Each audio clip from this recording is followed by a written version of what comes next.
Rebels podcast and Sport Edition. My name is Christy, the field footballer. And of course, here in the studio today, we have the beautiful, the good sports guru, Uche herself. Uche, this is the Champions League review. And of course, we are here to look at the semi-finals of the Champions League. Bayern versus Real Madrid, Dortmund versus PSG. But first of all, Uche, we need to look at the quarterfinals. I'll start with the Bayern versus Arsenal. One word I would say for Arsenal: demolition. Arteta's tactics weren't working. The tiki-taka of Arsenal, the traditional Arsenal way of playing weren't working. What exactly happened to Arsenal? Experience, mentality. That's what Bayern needed. The experience, the mentality. Arsenal has not been there for the past 14 years. Bayern has always made it to the quarterfinals of the Champions League. It's almost impossible not to find Bayern. In the last 14 years, they have made it to four semi-finals. I beg your pardon. So it all came down to mentality. It all came down to experience, and that was what the Thomas Tuchel boys had to show the Mikel Arteta boys. You have to be in the face of the storm. You have to be cool, calm, and collected. And the truth is that Bayern, knowing that they missed their chance to win that game at the Etihad, at the Emirates, was just enough for them to have that mentality at the Allianz Arena. I kept saying that Arsenal might not be able to withstand the pressure at the Allianz Arena. They played well. It was just a goal to nothing. But the pressure, Bayern were able to soak it up because that's what they are used to.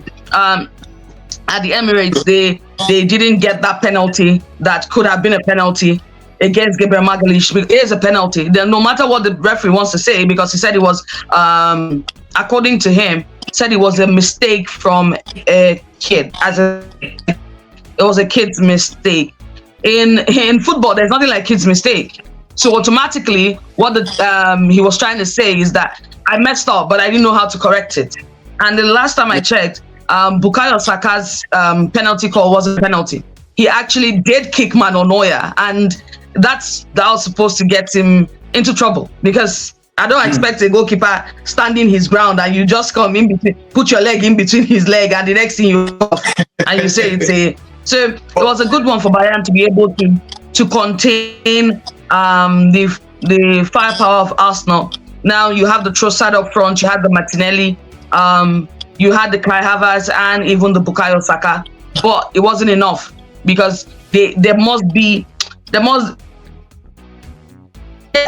link-up play. That's one, but it would take a whole lot of mentality not to switch off, because you could see the fact that Gabriel Magalhaes and Saliba switched off, and it was a goal. And every other thing there forward, we go forward. If we get the goal, we get another goal. But if we can't get another goal, we have to stay on course to be able to defend the one that we scored. So Uche, are we just going to affiliate that win to experience of the players, or was there a tactical masterclass difference between Arteta and Thomas Tuchel?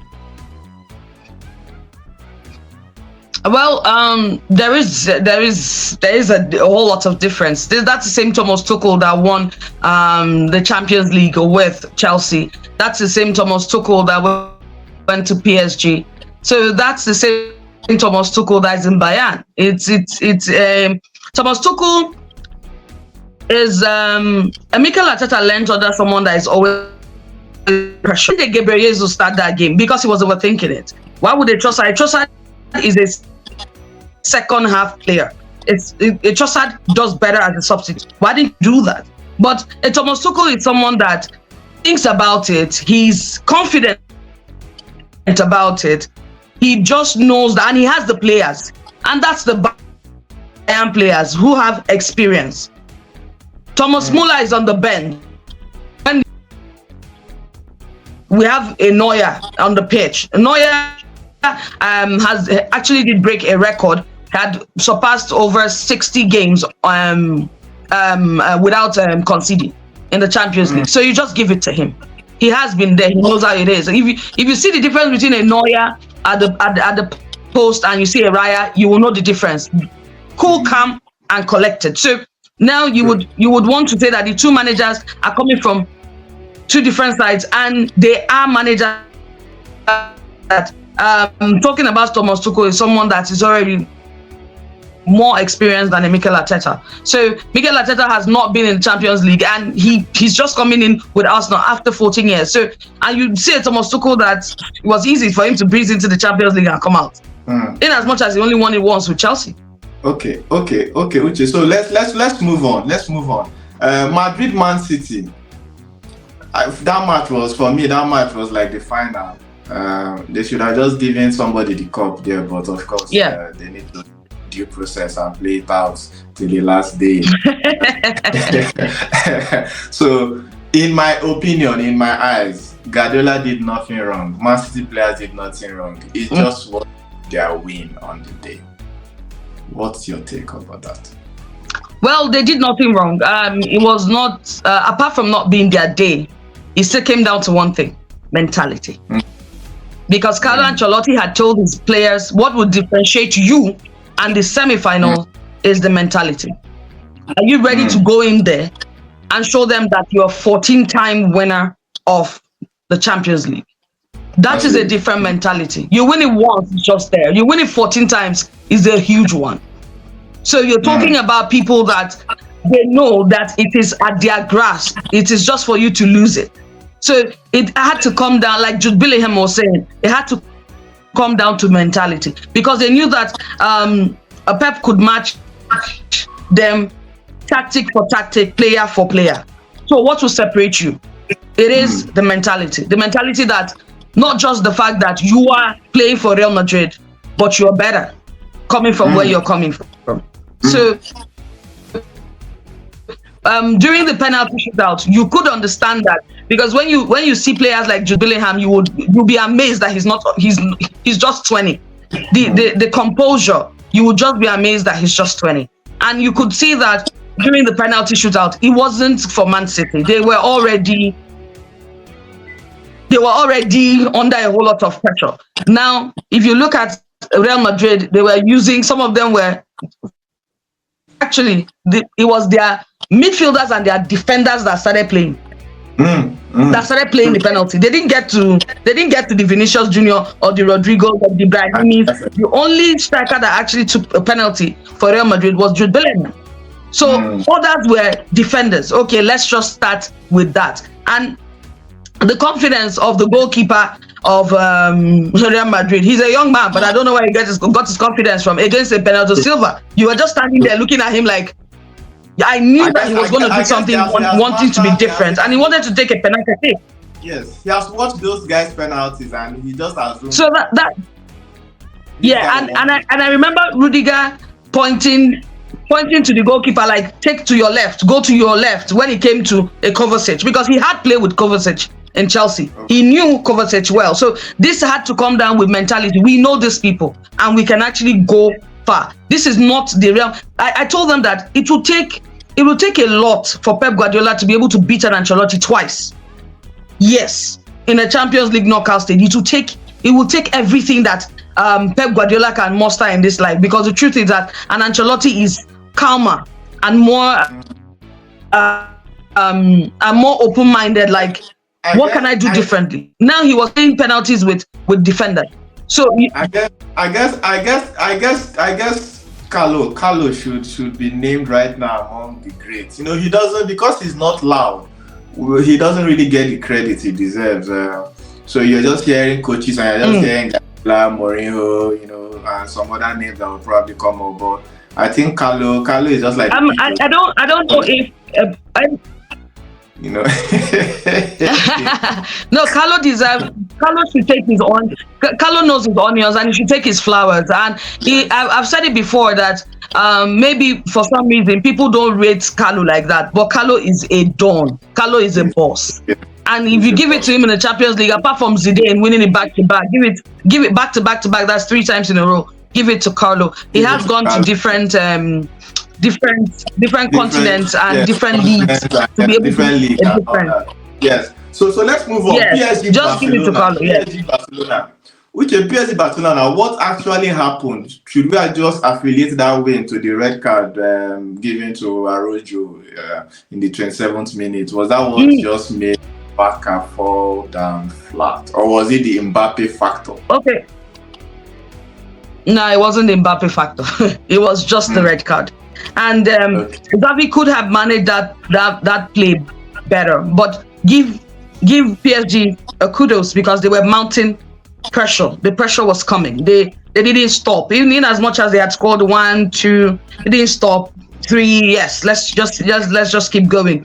But the red card was a factor. The Araujo red card was a very big factor that played out there. Now, if it was an Atletico Madrid, trust me, PSG will not win. An Atletico Madrid down to 10 men are more formidable than Atletico Madrid when they're 11. That's just the truth. Because Diego Simeone has taught his players on how to play a defensive game and win that game if they are down to 10 men. They are more dangerous when they are 10 than when they are 11. Now, that was something that Barcelona should have been able to master. You didn't see, then you now expect a Xavi to do something different. He had a meltdown. He was kicking stuff and was shouting. That's not the pedigree of a good manager. If you have a situation like that, you need to control your emotion and be able to contain the problem, which he didn't. And by the time he had gone off, his assistant had gone off, they capitulated. Nobody to give them motivation, nobody to give them guidance on what to do. So it's a problem. So if I think that he said he's leaving Barcelona, but if they are able to convince him to stay, which I think they should because he has done well in the league, he became second, he should learn how to control. He has been sent off 4 times. So Uche, a quick one. So that's not an attribute of a manager that has good temperament. Yeah, Uche, is this the point you would give Dembele his flowers? Because I know you're not really a fan of Dembele in PSG. And the last time you were like, he's just a borrowed guy. But did he live up to expectations? He's just there. Maybe he's just there. Yeah, maybe because he found his mojo one. He found his mojo one way or another because he heard he's going back against his former club. His former the club that didn't treat him very well. So he had to gather some extra muscle somewhere. You know, sometimes I feel like PSG, they are always talking about getting a new striker. If it's not Mbappe, it's Neymar, it's this, it's that, it's Osimhen right now having the focal point. But then, you just want to wonder, their midfield. Why is nobody talking about their midfield?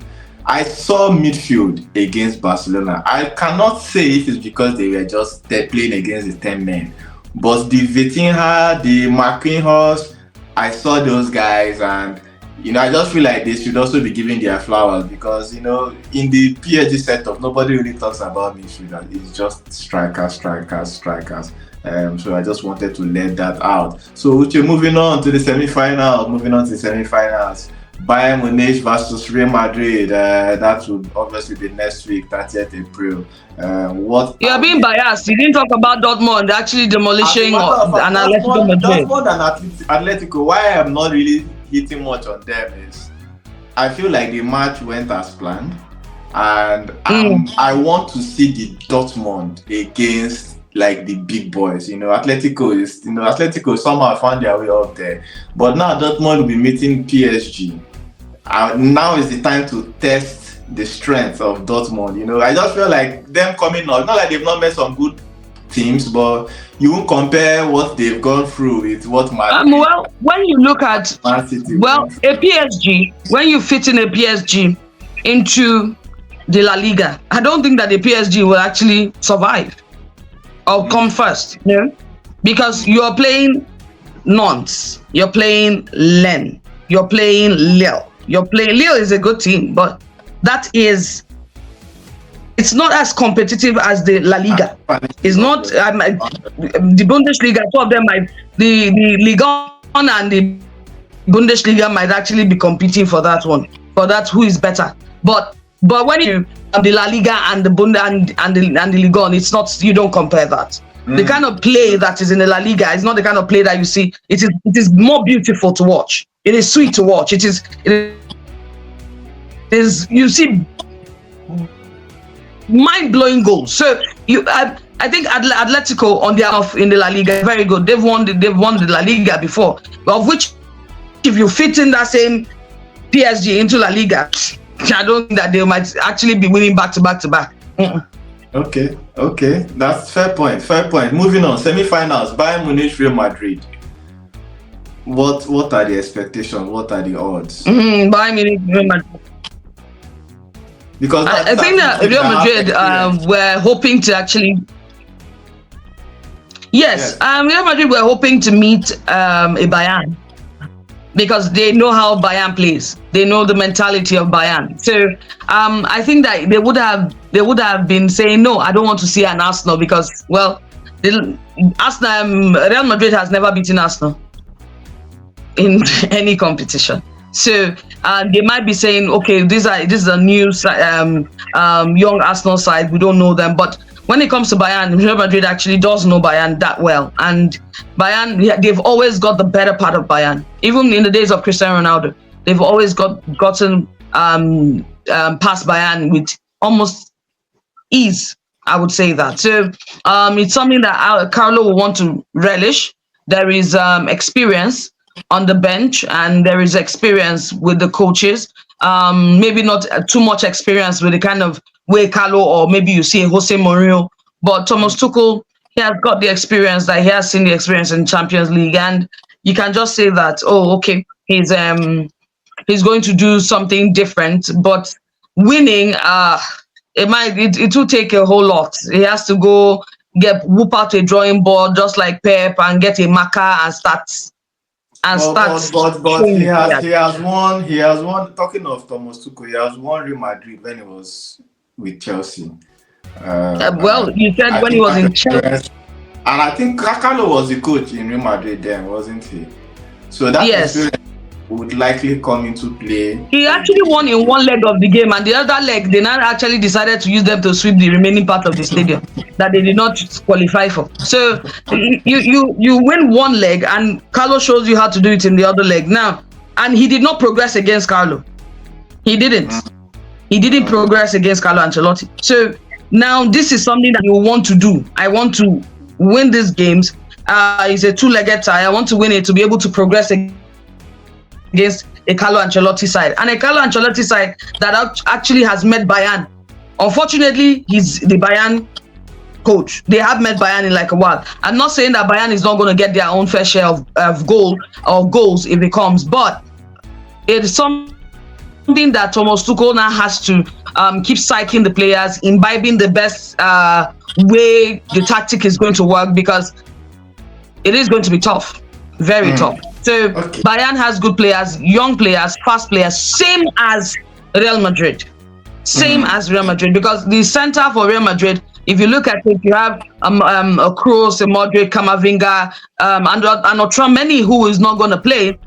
You have a Valverde, who is actually one player that has not been given his flowers, because that boy is excellent, but he hasn't been given his flowers. He can actually play. He plays a free role in Real Madrid, Federico Valverde. So you now have in the middle of the park for Bayern, you now have a Goretzka, you have a Kimmich who can actually play in the center as well. You have players that can actually bring it to the party. I guess it's because of Valverde. So they had to sell Marcos Asensio, because when you look they had the might and the power. Yes. Their games are kind of similar, but because of course Valverde is younger, and Madrid right now, I guess. And no, Valverde is vast. He's vast, and Asensio is just okay. Give me the ball, I score. Valverde is vast. He can play a 4. He can play at the midfield, hold the midfield down. He can play at the wings. He's just blessed with too much talent. Okay. The final match, Uche. Dortmund PSG. I'm expecting the usual to happen. PSG should probably have the day, but what's your opinion? Well, Dortmund would want to bask in the euphoria of where we beat Atletico Madrid. The confidence has grown. It's not the normal way Dortmund will see a match now against the PSG. They are seeing PSG like, oh, okay, if we can do it against an Atletico Madrid, Diego Simeone, that his boys are very aggressive and everywhere. What about you people? Yeah, we are there. So it's the win and the qualification has built their confidence, and that should be what Luis Enrique should take into cognizance when he's talking to his players. You cannot underestimate a Dortmund.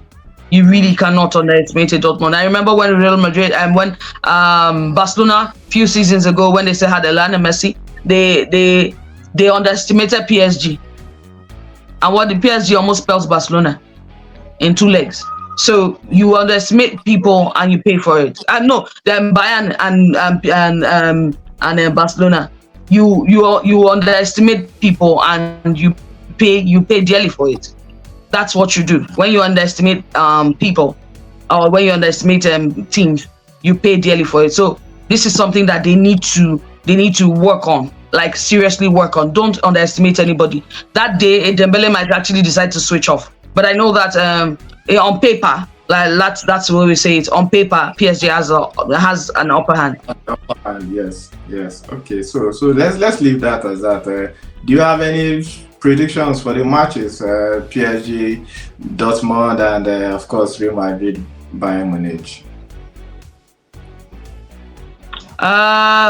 First leg. I'll just tip.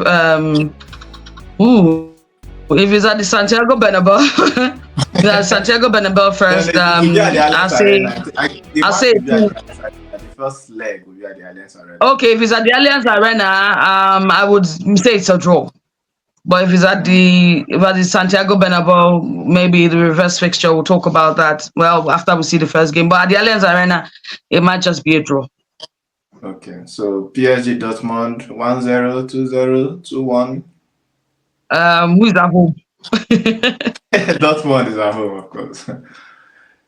Dortmund is at home. Dortmund is at home. Dortmund Signal Iduna Park. I give it a draw. A draw. They might be at the Signal Iduna Park, but yes, they might. If they win at the Signal Iduna Park, then good enough for them to go into Parc des Princes next week and the upper week. That's all. All right. Thank you very much, Uche, for this very apt analysis with the Champions League. Hopefully, we'll get to do this again after the first leg coming up, and of course, on 30th April 2024. And this is where we call it a day here at Career Boss Podcast Sport Edition. My name is Casey, the field footballer, and of course, Uche, the sports guru. And from all of us here at the studio, we say bye.